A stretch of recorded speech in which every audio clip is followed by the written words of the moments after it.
السلام علیکم ورحمت الله. محترم بنیادی سیز د مال دی چې تاسو خپل منځ کې د مال شریک دی او کنه د یو بل نه بیل یې. که تاسو داسې یې چې پلار او بچي په شریکه باندې ګټه وټه هم کوي او ټول په شریکه یې، سبا چې د مال بیلوي نو غونډ به مساوي برابر تقسیموي، یو زیات او بل کم پکې نشته. لازمي ده چې غونډ شریکان یې ښه به څه به ډېرې ګټې څوک به لږ ګټې، خو مطلب دا دی چې دا تمام مال ستاسو د غونډو شریک دی. نو چې شریک دی بیا که ډېرې پیسې یو لږې پیسې بل هغه څه پروا نه کوي. دا غونډې پیسې یو کس ورکړي، به طور مثال تا ورکړې، نو دغه پیسې یوازې تا پسې خو نه حسابېږي، دا تا ورکړې دغه پیسې ستا د سعودي ورور او پلار او غونډو پسې حساب دي. سبا دا په ټولو یو حقه شانې شریک تاوان دی. نو که بالفرض شریکان یې نو بیا کمی به شی څه پروا نه کوي. د ټول کور په شریکه تا پیسې ورکړې، پلار دې پیسې ورکړې، غوی هم واغستو، اووه کسان پکې برابر شولې خپل کور کې، نو هم ټیک ده.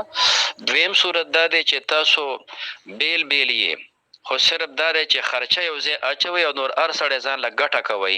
نو چې هر سړی ځان له ګټه کوي نو بیا به د هر سړي پوره حصه به ځان دپاره نیسئ. مثال په طور په 15 کسه باندې کوئ، نو دا غویی چې په 50,000 اخیستی دی، هر یو به 10 پوره ورکوي.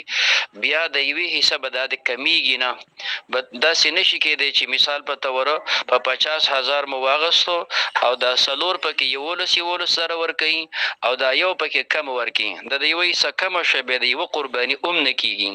هر یو که 15 کسان یو که څلور یو که شپږ یو کوئ، چې څومره حصو یې تقسیموئ، هر یو سړی به د خپلې حصې پوره پیسې ورکوي، نه به کمې ورکوي نه به ډېرې ورکوي. چې بیل وي لکه د کلي او محلې خلک وي دغسې کارونه هم دي، خو چې بیل دی بیا به د یوې حصې پوره ورکوي.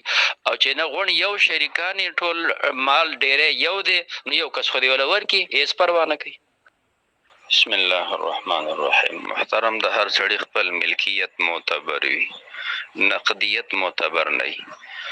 کم انسان سره چې خپله سرمایه روپیه په شکل وي، د کالی په شکل وي، د کور زیتی سامان په شکل وي، زیتی کور په شکل وي، په چا باندې قرض وي، عامه ده که د کال قرض یې ورکړی او که د 20 کالو یې قرض ورکړی، دارنګې سامان د کاروبار وي، دا ټوله د سرمایه ده، دا به جمع کړي.